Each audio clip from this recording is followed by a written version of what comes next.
And welcome to 5 Minutes with Robert and Amy Nasir. Yeah, we did a quick go live there without any music because we've got a very special episode for you all tonight.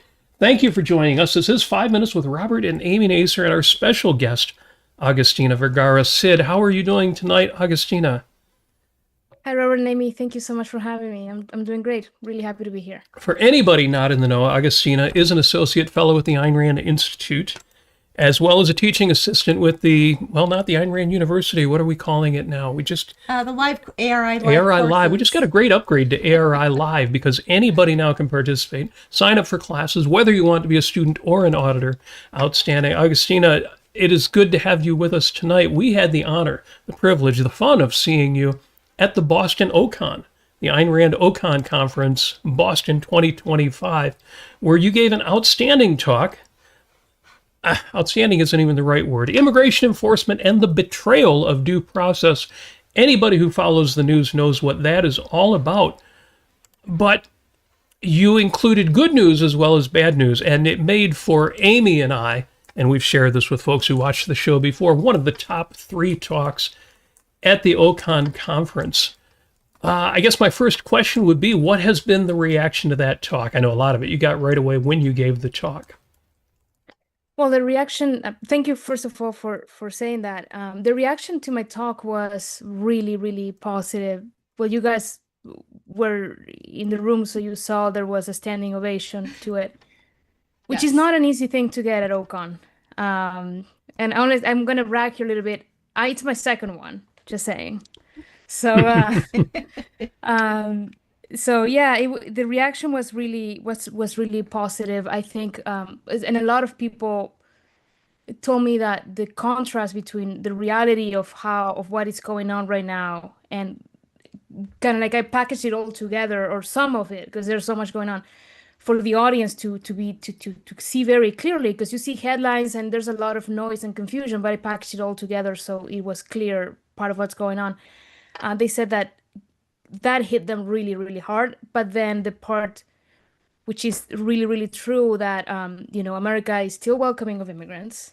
And here's my case personally. I think they told me that contrast was really good. And it's like these two things that are going on simultaneously in our country. So, but they were happy that I did that second part, because it's not like, oh, we're doomed, we're lost, everything is negative. No, there's this positive that we have to fight for, right? Yes. And, and I think that way of putting it in the talk really helped the people understand that. I thought that was powerful. In fact, I made a screenshot of that real quick here. You shared, just as one example, this year, 2025, when we feel like all hope is lost and nothing good is happening. You pointed out 178,000 green cards have been given and 235,000 naturalizations. And that was heartening to see, even though we know that if that's the case, those numbers should be much higher, and that people are going through things right now that nobody should have to go through. But you're right, that was very heartening and makes you realize it's not hopeless and there is a reason to fight. Yeah, I think those numbers bring into perspective. Those green cards are just adjustment of status, is called. So people that are currently present in the United States and they are adjusting, like getting a green card from a different kind of visa, right? Or other status. There's more consular, meaning people that apply from abroad, but those numbers are really separately, and at that point they hadn't been released for this year. I think there's a lot going on right now, and those numbers are going to be much, much, much lower for the rest of the year and the years coming, if we don't get to change some of what's going on. Yes. And a quick spoiler alert, just in case anybody hasn't heard that OCON talk, but I think everybody knows by now. Welcome to America. Or I love, as you put it in a recent interview, you gave people were telling you specifically, welcome home. Yes. I got choked up just thinking about beautiful. That. For anybody who doesn't know, Agustina has been working through the citizenship process for years, and after 7 years, is a citizen of the United States. 8 years now. Okay. Well, welcome to America, welcome home, and thank you for that. Again, one of the reasons why it was just one of the greatest speeches to see when you made that announcement live, just 48 hours after that achievement. But we have a lot of questions. In fact, there's an immigration lawyer who is a regular listener to the show, regular in the chat, who's submitted some questions as well. We'll get to those in a bit. But I want to start with a question that comes up a lot in discussions about immigration. That what would be your answer? What's the right kind of answer to give to people who claim, well, you know, more undocumented persons were deported under Barack Obama than are being deported under the current administration? And they've made similar claims about Joe Biden that, well, that's the law and they were enforcing it too. What's different about ICE? What's different about the Trump administration?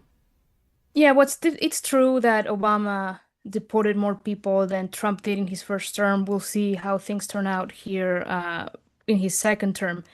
And in some way, depending on how you count the numbers, Biden was comparable to Trump or a little higher, but it depends on if you count expulsions and Title 42 and a bunch of things. But that is so I get that question sometimes, oh, but what about Obama? I get that a lot when I discuss the Trump administration's immigration enforcement. But, the numbers are, not the important thing, I think, to consider here. What's important to consider, I think, is, look, I am not a fan of Obama in basically, not basically, but in any way. And in immigration, I don't think he was good. But I'll say this. Obama really cracked down on immigration. And he did deport record numbers of people. He was labeled deporter in chief by immigration activists because of the numbers of people that he deported. But Obama, when asked about it, I mean, he kind of tried to dodge the questions when he was asked, and to this day, he doesn't really answer much about it. But when he did address it, he was saying, look, this is the law. This is what Congress mandates the executive to do. The executive is supposed to enforce immigration law. Obama said, I am doing this because if I don't do this, the Republicans in Congress will not pass immigration reform. And immigration reform to him was allegedly, part of it was providing a legal pathway, a legalization pathway for illegal immigrants, and potentially opening more legal avenues for people to immigrate here legally, among other things. So Obama saw this enforcement as a means to secure this immigration reform, which obviously did not happen anyway. He wanted to, use it as a tool to tell the Republicans in Congress, look, I am doing what you are asking me to do. Now let's talk about immigration reform. I would say Obama was kind of ashamed of it, or at least publicly, right? I don't know what he thinks privately. But he said, I don't like to do this, and this is unjust for many of the people that are here legally, but this is what I have to do. The difference with Trump is that Trump is doing it as an end in itself, let's say, right? He is not doing it to try to secure immigration reform or for any other, ultimate cause that one could potentially try to rationalize, okay, I mean, this is good to do. And it's not even framing it in, oh, this is the law of the land and it's an unjust law or potentially unjust law, but, it is what I have to do. It's what Congress has told me to do. No, he celebrates deporting people, right? He does it in a particularly cruel, he has unleashed a certain cruelty in immigration enforcement, which, ICE, Immigration and Customs Enforcement, a lot of the things that we see and that we're outraged by, that we see in the videos that ICE is doing, they've done it for decades. They have always behaved in very, very questionable ways. They are now doing it they feel empowered to do it, right? And they feel that the order is coming from above, that it's get them out by any means necessary, right? So that and Trump, it's like a feature. He brags about this cruelty. Yeah. He brags about deportation numbers. He jokes about it. If you see the White House Twitter account, he says he has a video where it says deportation ASMR, and it's just a video of someone being chained, hand and feet being walked into a deportation plane. Yeah. So that is the key difference, I think, between Trump and Obama and obviously Biden. The way that they approach the whole issue of deportations. Yeah, I know that in under Biden that there was a sensitive quote a sensitive locations policy that limited ICE going into schools and churches and other places like that. And Trump rescinded that in January of this year. I'm assuming that that was also under Obama and Biden when deportations were happening, and that I kind of wonder how long that sensitive locations policy was in place before Trump, and that to me really shows that there's so much evidence that Donald Trump, as a human being, if one can call him that, is so focused on a win-lose perspective on human relationships, and that you have to, Yeah.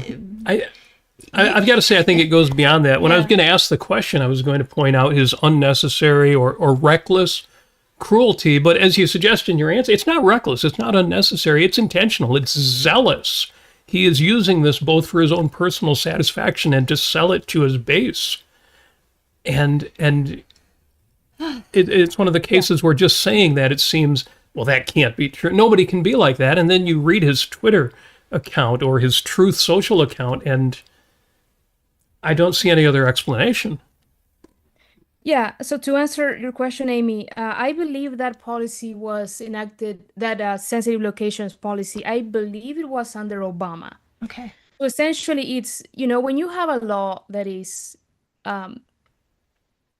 unjust, like immigration enforcement, in my opinion, when it's geared towards detaining peaceful people who came here to work and then they're minding their own business, you have to make certain exceptions for certain cases, because that enforcing the law as written in all circumstances, like the rule of law would technically mandate if it were a just law, it's basically impossible or detrimental to individuals.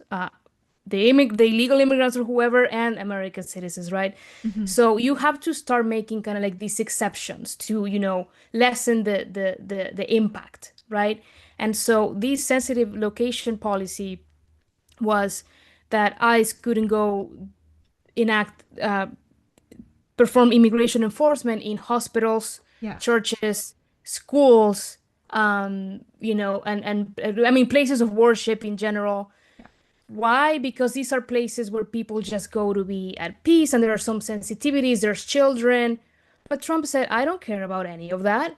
Let's just go let's go into the schools, let's go into the hospitals. There's been cases where people have been detained inside of hospitals and healthcare centers and whatnot. And so it's actually easier to get people there, right?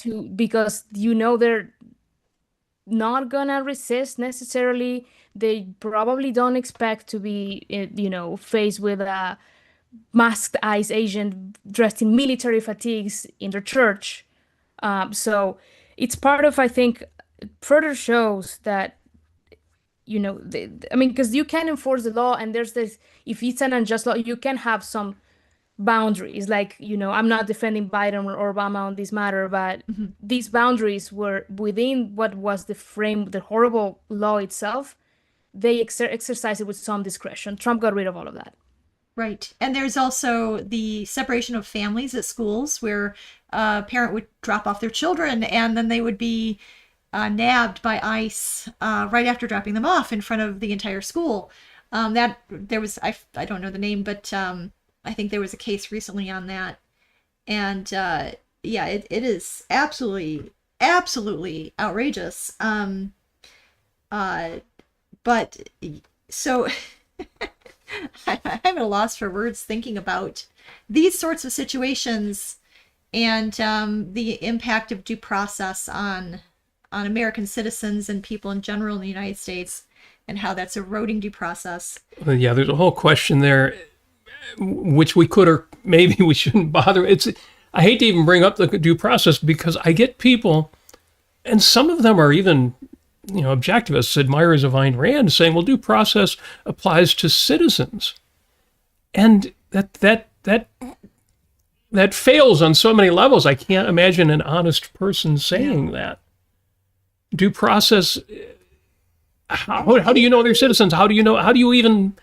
Anybody claims that they have any admiration for our founding principles in the United States of America and the Federalist Papers and all these concepts that built the concept of due process. Yeah, and I think we can get into that a little bit sideways. Let me ask another question here regarding birthright citizenship, because as part of this debate, I've got folks telling me, well, birthright citizenship, the 14th Amendment was around the time of the abolition of slavery, and so it was used to address the issue of African Americans who weren't citizens and needed to be, and it was never really meant to be used the way it is now, 157 years later.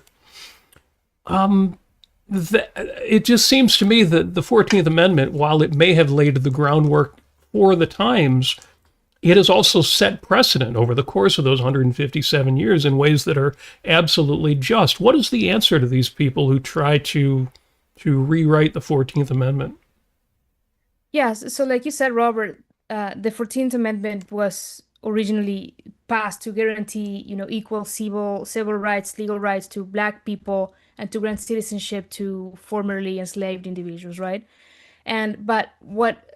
So part of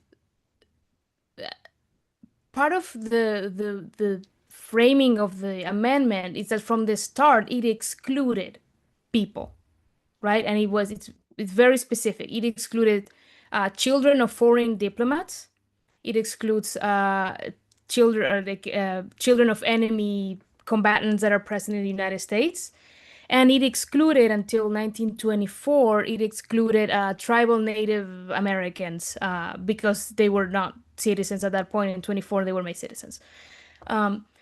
So the amendment already from the get-go excluded people specifically. And the Supreme Court, in the case of Wong Kim Ark, which was 1898 as a consequence of the Chinese Exclusion Act from 1882, held that this man who was born in San Francisco to Chinese subjects, I say because they were not able to become citizens because of the Chinese Exclusion Act, even though he was born of parents who were excluded from getting citizenship, he was born on U.S. territory and was a U.S. citizen by birth, right? Because of the 14th Amendment.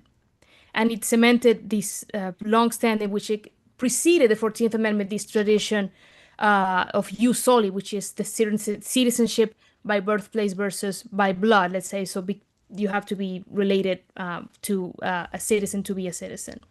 So part of the argument, I find the argument, we can discuss this topic for hours, but part of what the argument that people who want to restrict birthright citizenship make is that the phrasing of the 14th Amendment that all persons born naturalized in the United States and subject to the jurisdiction thereof are citizens of the United States. Part of what they claim is that people who are here illegally or even on visas, for some, as Trump tries to argue, are not subject to the jurisdiction of the United States. And to me, we can go to a whole discussion about that, but to me, that is a ridiculous argument, that they claim that immigrants are not, illegal immigrants, they say, are not subject to the jurisdiction of the United States. Then how are they illegal? Like, how does the law apply to them if they're not subject to the jurisdiction of the United States? And then there's an argument that claims that it's an issue of allegiance, that people who are here illegally or who are on visas for some, I say for some reason because I literally cannot make sense of it. I'm not trying to be, sassy or anything. I cannot make sense of it. Right. I have not seen an actual argument for it, but that it's an issue of allegiance, that, someone who moves to the United States illegally or on a visa or whatever still owes allegiance to the country where they are from. Jeez, where's the evidence for that if they're here? And then some say, well, maybe not the people on visas, but if your first act of entering a country is to break its laws, then you don't have any sort of allegiance to the United States. That to me also, that the whole allegiance argument does not make any sense to me. And the fact that you enter the United States and break the law is because the law is ridiculous and unjust. And that's that. Like, I think the fact that someone is taking such risk to come to United States and to try to live a life here is because they want to be subject to the jurisdiction of the United States. Yeah. They want to be here in most cases, I think, to, you know, be part of this society and to actually obey the laws of the United States, because this is essentially still a free country, right? So that's part of the answer I would give. Again, we could talk about this for a long time, but the Trump administration, through an executive order, wanted to end birthright citizenship. And part of what really doesn't make sense is he excludes everyone born to foreign parents, except if they have a green card. She's also not citizens. You know, a green card is not a citizen. You're a legal permanent resident. But he somehow makes a distinction which makes zero sense to me from a legal or logical perspective. He makes a difference between someone here who is a legal permanent resident and someone who is on a visa, on an H-1B visa, and who has been for 20 years and who is trying to adjust their status to become a legal permanent resident. How are those legally different for this circumstance and the whole jurisdiction issue? I don't know. There's something that hopefully they will try to explain when this inevitably, I think, reaches the Supreme Court. I don't think there's going to be an explanation coming out of the Trump administration, because I don't think they understand it. I don't think that I think there's a lot of ignorance. And I want to just give a shout out to a couple of years ago, you had a really excellent talk on the immorality of the U.S. immigration system. It's on the Ayn Rand Institute channel. If anybody has a chance to check that out, you'll see the kind of draconian, twisted, backwards, you know, 2 steps forward, 3 steps back kinds of processes and policies that you have to abide by if you want to come here and you want to legally become a U.S. citizen. Yeah, you gave a very good answer to the question. People, well, why don't they just come here legally? Yeah. And the incredible maze, this impossible process that, well, took you 8 years. Why would it take 8 years to go through that process? Why? Well, I was lucky. I was really, really, really lucky that it took 8 years for me. Because most people takes much longer. It really depends on how you got your green card, essentially, if you can get your green card. Because again, for the vast majority of people, and I mean the vast, vast majority of people, 90%, I would say 99% of people who want to come here legally, they can't do it. There's not an avenue for them to do so. So, and I'm talking about people who are trying to come here to work, right? Yes. Like, for me, I was very, very fortunate. I was able to do it legally, and I made it by a hair. I almost couldn't, right? And there's people who, if they're lucky enough to get an H-1B visa, say, so which is a visa that allows you to work here for 3 years, you can renew it for 3 more, and then at that point, you can request a green card. You can apply for a green card through your employer.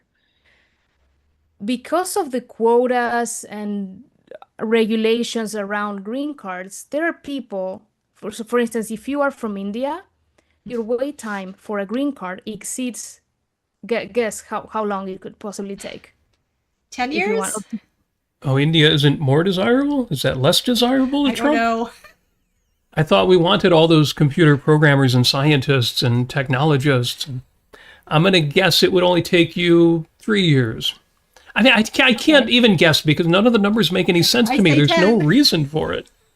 For some green card categories for people from India, because there are a lot of Indians and there are these quotas that you can have as many people from the same country. Oh, right. They don't want big numbers, yeah. It's over 100 years. Oh, well. Yes. To wait for a green card. So people will literally die before they get a green card. And a green card is just residency. Forget about becoming a citizen, which is going to take 5 more years at least. So I was going to mention this more toward the end, but I've got to say it now. You mentioned in a recent interview that in regard to the process of seeking and attaining U.S. citizenship, and you said, I wish every native-born American could go through, well, what you went through. This brings to mind when Ayn Rand was giving a speech and talking about the way things be, and somebody said to her, well, you know, you weren't even born in America, and she answered this heckler, That's right. I chose to be an American.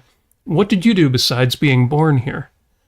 And I love that perspective. And I'd like to know, what is it that you think the average American could learn, native born American? What could they learn and what could they experience going through that process that you went through? Yeah, so I said that in the context of I wish that native born Americans could experience what it's like to choose this country Yeah. and to, you know, think really, really hard about what this country means, what it stands for, the history of this country, and be like, you know what? I really, really want to be part of this. And I want to be an American citizen because it's not just a nationality, it's, you know, it's a philosophical statement, let's say. That's how I see it. I just want to clarify in case it's misunderstood, but I did not say I wish Americans could experience the immigration process because I would not wish that on my Right. worst enemy, Yes. Yes. literally. Yes. Right? So I just wish that Native born Americans got any instance in which they could actually um, get something similar to what it's like to pursue this huge value that to me was American citizenship Yes. after admiring this country for 30 plus years, literally. And thinking about it, dreaming of it, learning about the history, the founding values of this country, experiencing America from a perspective of someone who did not enjoy many of those freedoms before.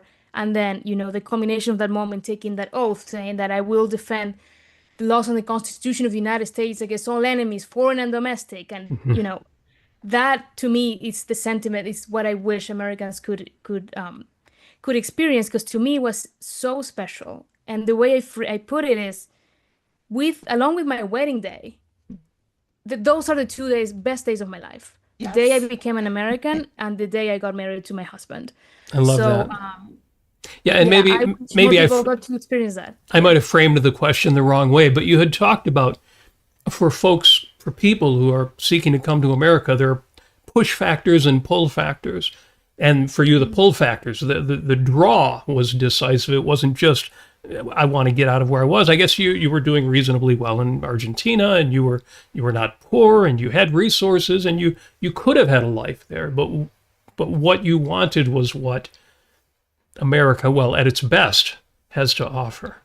And I love that reference that you made, because there are people, the push factors matter. I got to get the hell out of here. But pull factors is what I think a lot of people, both on the pro and anti-immigration side, don't appreciate. Right.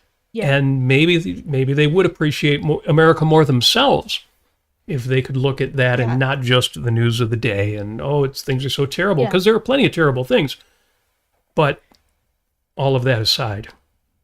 Yeah, so the pull versus push, the way I see it is sometimes you get a push factor, like you don't want to live, you don't want to be where you are. You were born in Venezuela and it's horrific. They're literal red lines, right? And so you're like, I need to get out of here. I'll just go anywhere. I'll go to Colombia. I'll go to Argentina, which is much better, which we have many Venezuelans in Argentina as well. And then there's the pull factor, which is, and that those may also be together, right? The pull and the push can happen together, Sure. but the pull is, I don't want to go just anywhere. I want to go to America, right? Because America is the best place for me. The way I experienced it, like you said, I was upper middle class.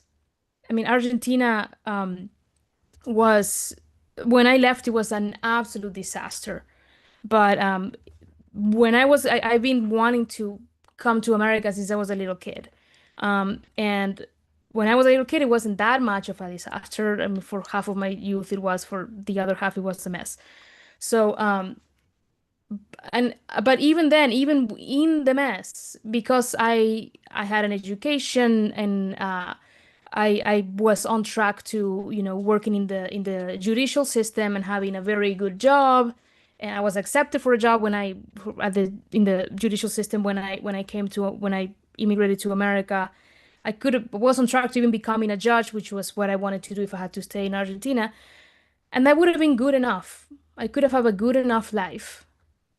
It's good enough, in the terms of, economically comfortable, would be able to be safe, relatively speaking. But I did not want good enough. I wanted the absolute best that I could make with my life. And I knew that the only place to achieve that was America. So it was America, that the pull factor, that I wanted to be in America. Nothing else was going to do. I wanted the best, and the best was only possible here. Oh goodness, you're getting me all a little bit choked up here. So thank you, Agustina. I just want to, this is I don't know how valuable this is, but I was 9 years old. So I grew up in Michigan all my life, and right across the Detroit River is Canada.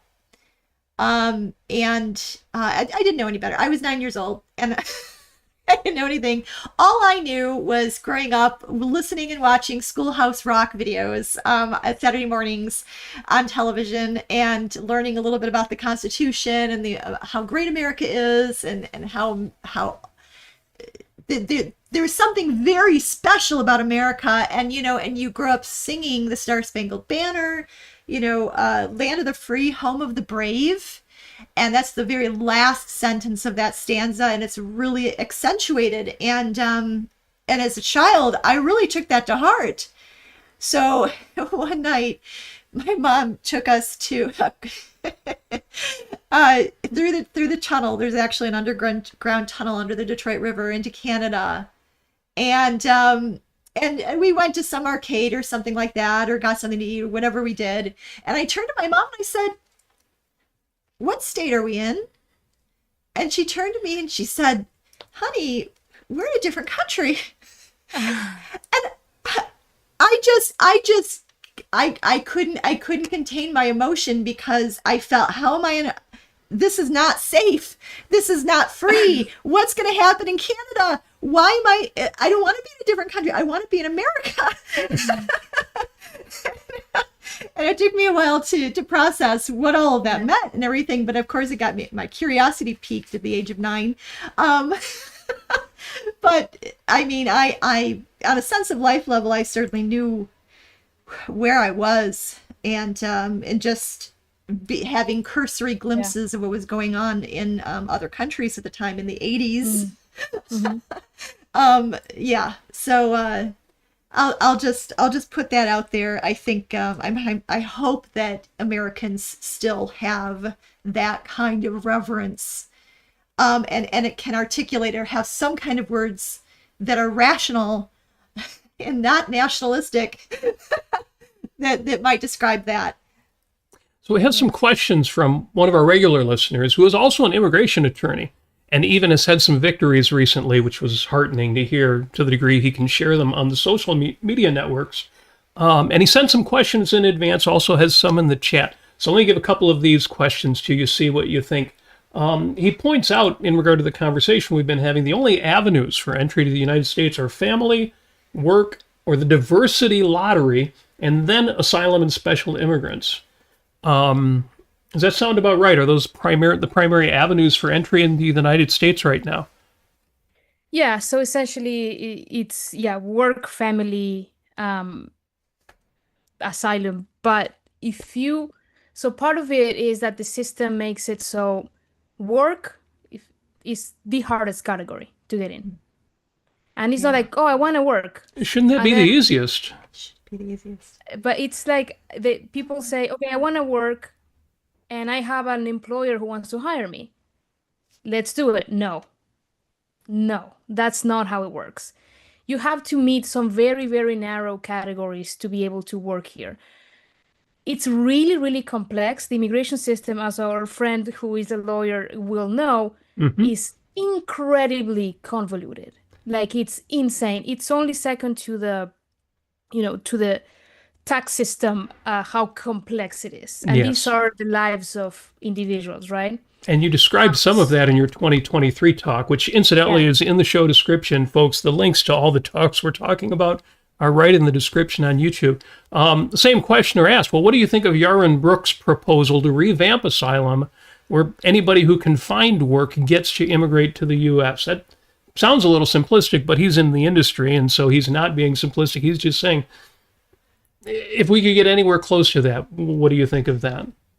I'm actually not familiar with Yaron's view of, like, the specific view on asylum. But it sounds like it's more than asylum. It's kind of like a work visa, which does not have all these restrictions attached to them. And like you have to, because part of what how to immigrate to America through work is the government decides who should be able to immigrate depending on what work is we quote need in America, as if they could know what employers need, or like they have any right to tell employers who they can hire. So is there any good reason for either the quotas or the restrictions? Is there any justification for that, or should it all go?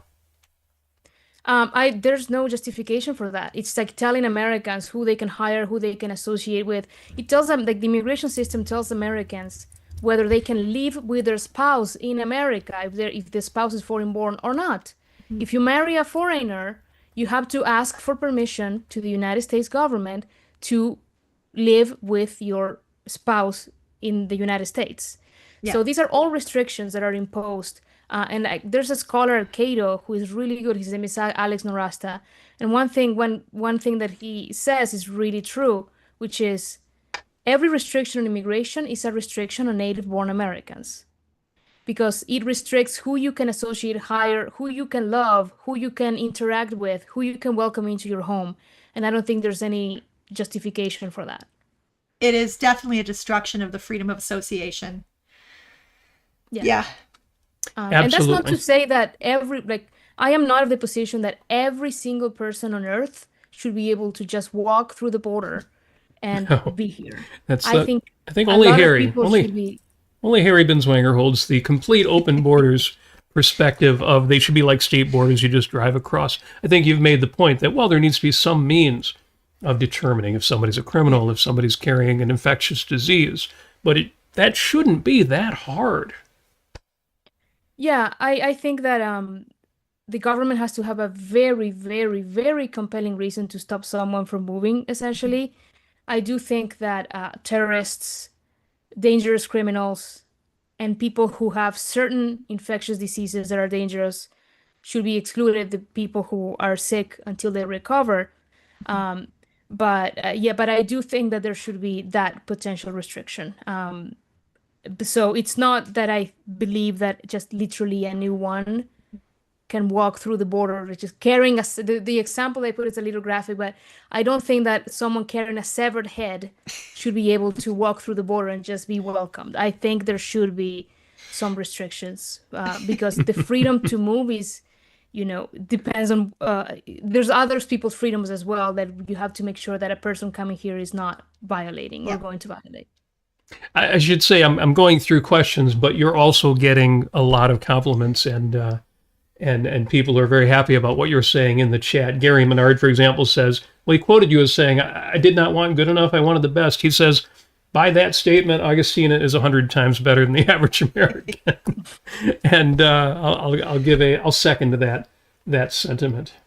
Outstanding. There were a couple of questions, though, and not from somebody who is critical of immigration, but nonetheless, for example, in Stephen's questions, which set of statistics do you believe? Those that suggest immigrants are more likely to commit crimes and be public charges, on the dole, welfare, whatever, or the opposite?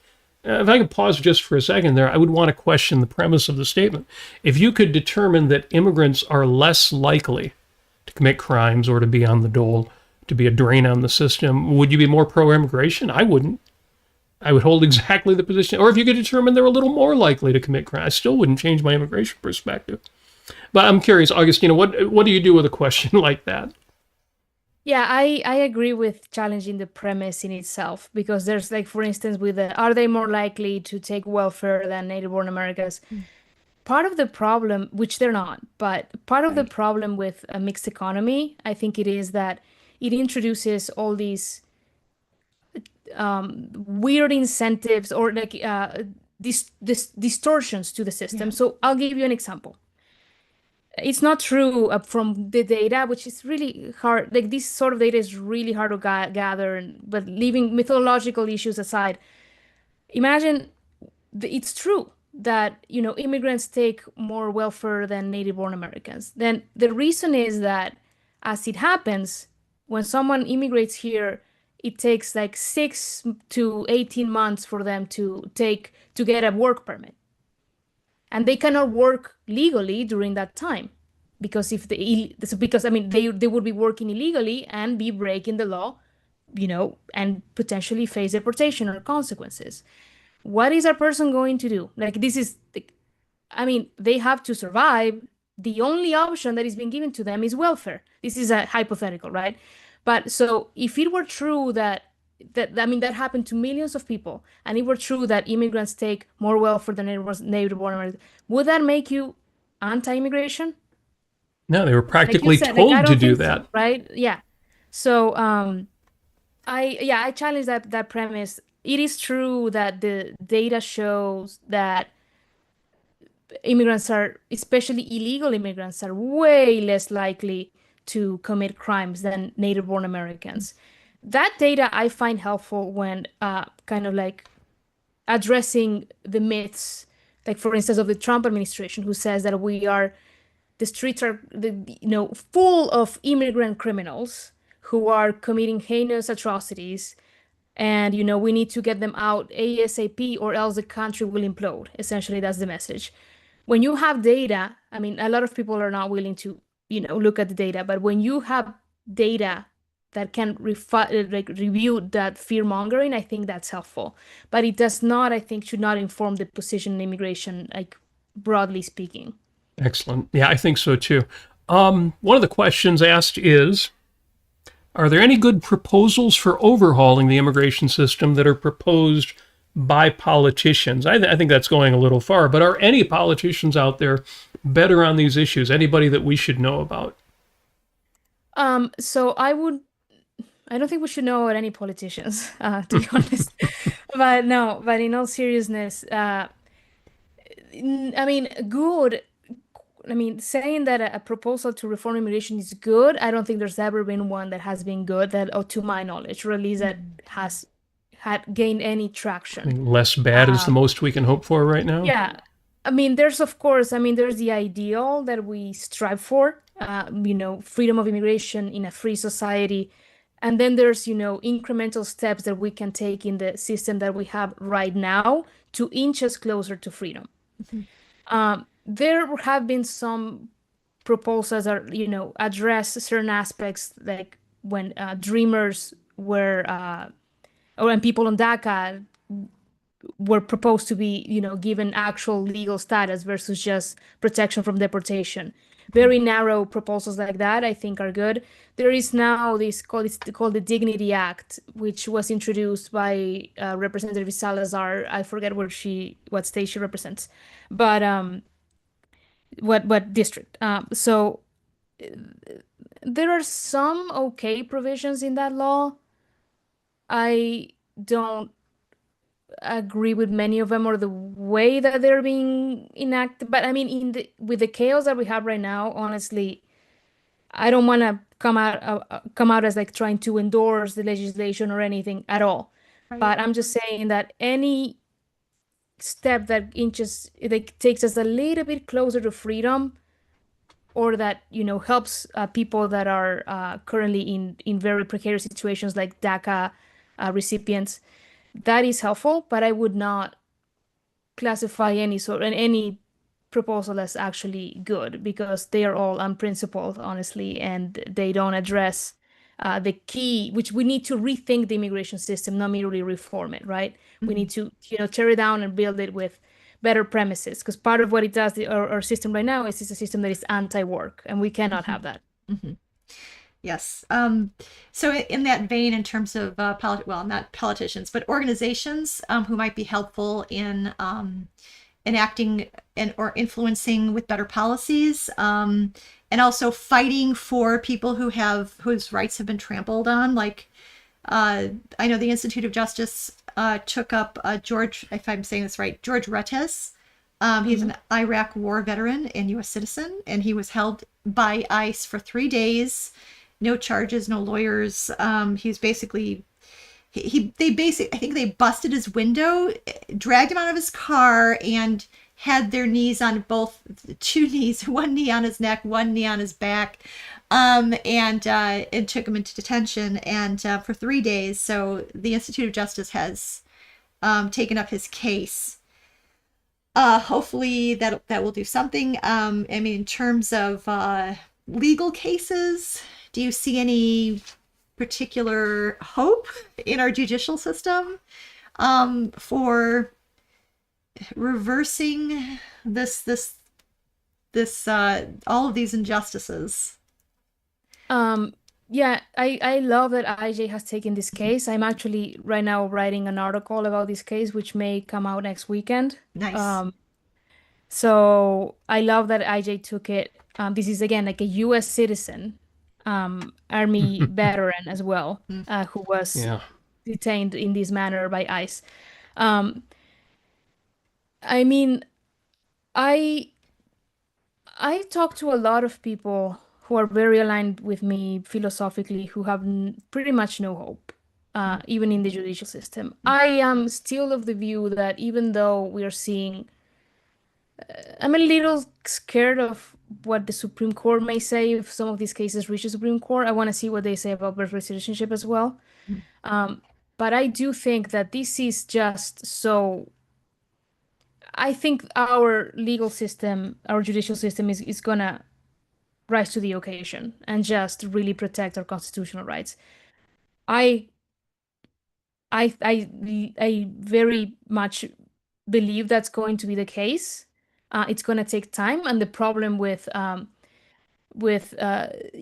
legal processes that justice that comes too late is not justice anymore, essentially. Right. So that's part of what our legal system, it's quite slow. But I do think that I'm not sure hope is the word, but I do have the expectation that our legal system is going to rise up and protect our constitutional rights. So I am optimistic, and also seeing because I think about this and get information on this every day and all day. I see a lot of movement, a lot of people, so many people suing the administration over immigration and everything else, like tariffs, like everything. And I love to see that. I love people using their constitutional rights to fight back against what I consider to be authoritarianism. Are there any organizations who are tracking the amount of lawsuits against the Trump administration right now? I mean, I know you mentioned the American Immigration Council as a good organization to support. The American Immigration Council. I'm just wondering if anybody is tracking these lawsuits, or I don't know. Yeah.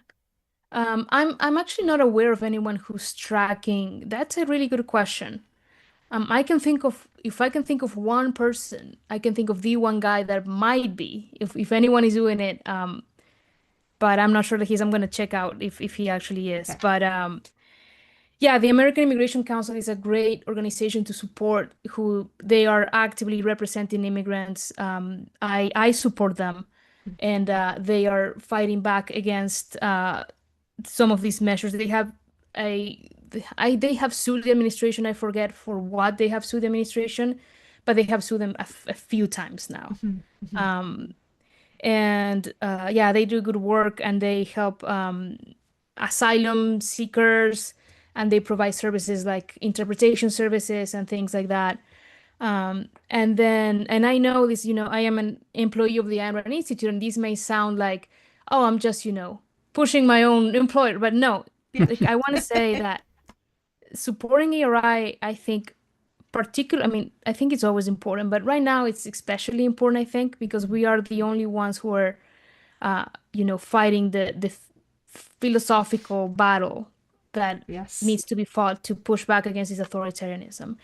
And I think, particularly with the issue of immigration, part of what we're seeing is that, and this is just my opinion also, that after this is over, because it will be over, I think this is what it's doing, is exposing Americans to what the immigration system is.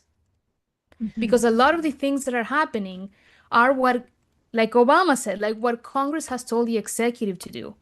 A lot of them are not, like shipping people to El Salvador to be imprisoned indefinitely. That is illegal, but some of it is actually legal, and people are seeing what it looks like to actually, enforce the immigration system. And I don't think most people like it, but they are seeing it now. So I think that when this is finally over, we are going to see quite a bit of support for immigration, for overhauling the immigration system. We are seeing that now there's polls that show that there's unprecedented support for immigration in general.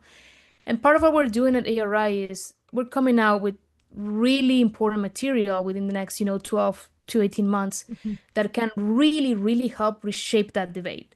So we start rejecting the collectivistic arguments on both sides, the pro-immigrant side and the anti-immigrant side, right? Yeah. Because and we do it from a very like a moral philosophical perspective, because we do need also to reject the utilitarian and altruistic arguments from the pro-immigrant side, because that just it's not right, does not work, and it will fall apart. Like part of those arguments are part of our system right now. Right. So it's a really important time where we can influence people and help people reshape this debate. So supporting the Ayn Rand Institute and supporting our work in doing that, I think it's important. Is there a publication, like a collection of essays, forthcoming from ARI, like they did with regard to Ben Baer's abortion rights are sacrosanct? There may be something like that in the works, but what I'm talking about here specifically is I can't say much yet because we're working on it, and but it's something completely new Oh, lovely. about Lovely. immigration. Yeah. Yeah, certainly don't feel hesitant to encourage people to support ARI. We will never hesitate to tell people that is. We've supported ARI for forever, but above and Yeah, no, beyond. and thank you so much for that support. I am aware of that, and I really appreciate that. Above and beyond the support that we encourage people to do for IJ, Institute for Justice, and PLF, Pacific Legal Foundation, who are both doing great work in this. And Mary Aline in the chat mentioned that she also supports the American Immigration Council. Sent them a contribution. Amy has as well. But yeah, never hesitate to encourage people to both support ARI financially and use them as a resource. So much. There is so much. Sometimes I will find information on the website or on their YouTube channel where I missed something, and it's all so good, outstanding. I almost hesitate to ask you this because you are pointing out that good work is being done. People are fighting this, and there are victories out there. And whatever else happens over the next 3.5 years, Trump's time is finite. Hopefully the midterm elections really will make a difference as well. But are there any parallels to be drawn between the Dobbs decision, overturning Roe versus Wade, and President Trump's implementation of immigration law? I mean, in both cases, and you discussed this with Dr. Baer, with Ben Baer, it just seems cruel. It's insane what's going on out there. On the abortion side, it's the implementation of these anti-abortion laws and what that's doing, not just for women seeking abortion, but for women who have had problem pregnancies but are being accused of forcing their own miscarriages or of seeking abortion under the guise of a medical issue, and medical professionals who are hesitating to perform necessary life-saving procedures because they've become criminalized. And it's not just difficult, but you don't even know if you will be able to justify them even under the laws that allow that. I guess it's kind of an obvious question, but do you see the parallels there under the Trump administration? Yeah, I mean, other than the obvious, there are violations of individual rights, which is the obvious thing. There's this inhumanity to it, and there's this brutality to them. And that's part of what happens when government starts regulating things it has no business regulating. Like all these things, like, how, like you were saying, the cases of women having miscarriages and being punished for having a miscarriage. And the law cannot possibly regulate that properly because it's not a proper subject of regulation. And for folks who don't realize how cruel that is, these are not women who wanted to have a miscarriage. Some of these are women who wanted to carry a pregnancy to term, to have a child. And instead of being helped to grieve over that miscarriage, they're having to face persecution under the law. Yeah, we did an episode with Ben recently, I think like maybe 3 weeks ago on this very issue. So if people want to check it out, it's essentially we tell the listener how what America is looking like post-Roe. And it's absolutely terrifying. But in terms of the parallels, yeah, they are things that the government has absolutely no business regulating, in my opinion. And it's the way in which they're being implemented. It's it's sacrificing people in the name of this awful ideal. Like in the case of abortion, in the name of essentially religious beliefs that they're pushing on people, and in the case of immigration, in the altar of nationalistic policies, of the belief that Americans have a right to a job and somehow immigrants are stealing the jobs away from Americans, and these sort of these talking points and essentially these nationalistic, often very xenophobic ideals, right? So they are all part of the same sort of the trend, authoritarian trend of our governments just ripping apart our individual rights. Do you know if there are, like there are for immigration, if there are people who are pushing back hard against this? I don't usually follow liberal organizations, and those are often the organizations fighting the anti-abortionists, so I'm not aware. Is there pushback on this? Are there any effective fights going on out there? On abortion? Yes. Yes, so there are people there's a lot of advocacy, especially in states where abortion rights have been limited or taken away after Roe. And I wish there were more nationally, because we're not seeing it as much these days, unfortunately. I mean, there are important outlets reporting on this, like the Wall Street Journal, for instance, had an article in July about what America has begun to look like since Roe was overturned. But the problem also is there is so much going on. The attacks on individual rights are coming from every single area that you could possibly imagine: immigration, abortion rights, the right to trade, tariffs, like everything, which makes it so I think people are overwhelmed. And this is part of the strategy. Stephen Miller said, or was it Steve Bannon, one of these, or maybe both. They want to flood the zone, meaning they want to do everything really quickly so people cannot literally hold that many units, like to bring in the core epistemology at the same time. Journalists do not have literally enough hours in the day to report on everything that's going on. So a lot of it flies under the radar, right? So we're seeing that, and I think that's part of the reason why we don't see more peaceably in the media, more outrage over, for instance, abortion and other issues. And then there's also obviously the failure of many, many journalists to report things, important issues, and report accurately and whatnot. Well, it's precisely because of that, because the administration is so good at overwhelming us every week with something new, so we forget what happened the week before, sometimes the day before, that we are especially grateful that you have been so outspoken lately.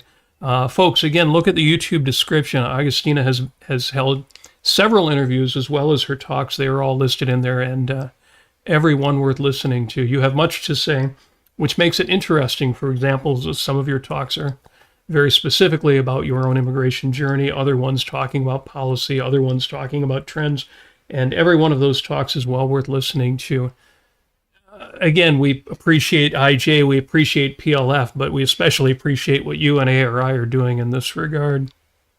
Yeah, I just want to say that ARI and objectivists and better people out there, better rational people out there are the only source for taking this psychoepistemological nightmare that we're having right now and being able to take these ideas, take these concretes, take these injustices and integrate them, and to say this is the principle involved in what's behind this. This is collectivism, this is statism, this is power, or this is power lusting, or this is this is a result of the morality of altruism, which we've been talking a lot about on our show recently, and the insidiousness of altruism both ways, in terms of demanding sacrifices from others and sacrificing yourself to other people. So we see this so clearly nowadays, especially in the political realm. I'm grateful that I'm grateful that I'm an objectivist, that I discovered Ayn Rand when I was a teenager. I'm so grateful for that, because otherwise I really would not have not just the moral anchor that I have, but the epistemological support that I get from the Ayn Rand Institute and from intellectuals like yourself and Ben Baer and others. And it's uplifting, and it keeps my head clear, and it keeps my way clear to keep pursuing values and keep making rational decisions in my own life, and not to despair. Yeah.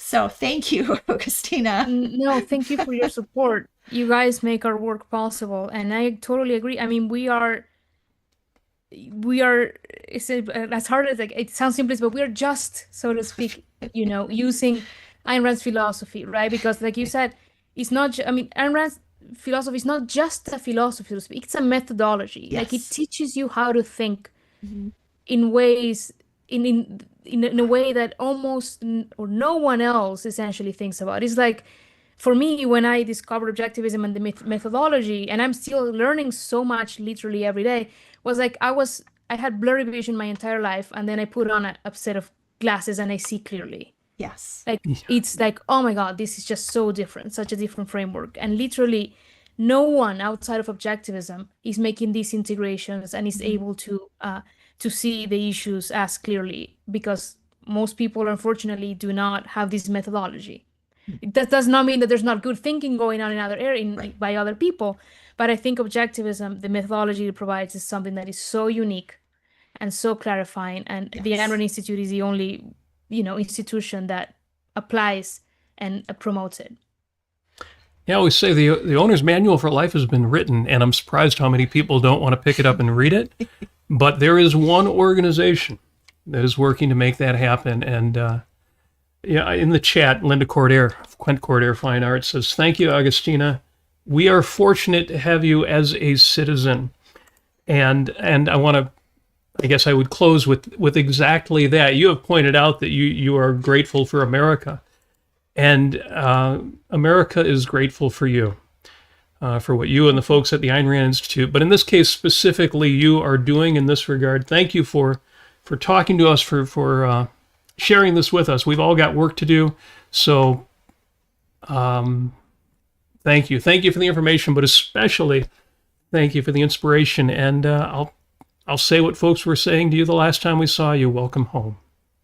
Thank you so much, guys. I really appreciate it. And I want to take a moment to acknowledge, and I've told you this personally, I think the last time I told you this was at OCON, which was, you guys were really supportive of me from the get-go. Like, when I was a little baby objectivist, just, dipping my foot into OCON and starting. And now that I get my own talks and all that, you guys are still there. And I remember vividly the first time that you, Amy, you, Robert, too, but you approached me to say hi. Yes. When I was like a new employee at ARI. I think this was like 2018 or something like that. Yep. So I've never forgotten that. You guys were there from day one. There's a handful of other people that were also there, but I really appreciate it. And I really appreciate your support of the Ayn Rand Institute. We're proud of I'm so proud. I'm very proud. I'm proud of you. I'm proud of me. I'm just, the values are exponential. Thank you. No, but seriously, thank you. I always think of you guys so fondly. And Thank you. remember vividly the first time we talked, and I approached me. I remember that day, and I think I gave you a hug, and I think you had tears and I had tears, and it was wonderful. So thank you. And this is what you get. We talk about kindred spirits, but it's shared values. And it's a strange thing to be proud of a different person, and people will say, you can't be proud of someone else. Pride is something you earn. No, it's shared values. It's kindred spirits. There are reasons for that. And again, everybody who has heard your story, and certainly us, we are proud of what you've done. And we can't be more excited to see where this takes you and what you do next. Either way, all of the fight you're doing, I know you're fighting for your own life and your values, but you're fighting for all of us. Agustina, thank you. Thank you for the opportunity to talk about this. Folks, definitely do look at that description. Look at those other items. And you have an open invitation. We look forward to talking to you again. Yes. Thank you so much, guys. Anytime. Thank I would you. love to come back. Yeah. Thank you.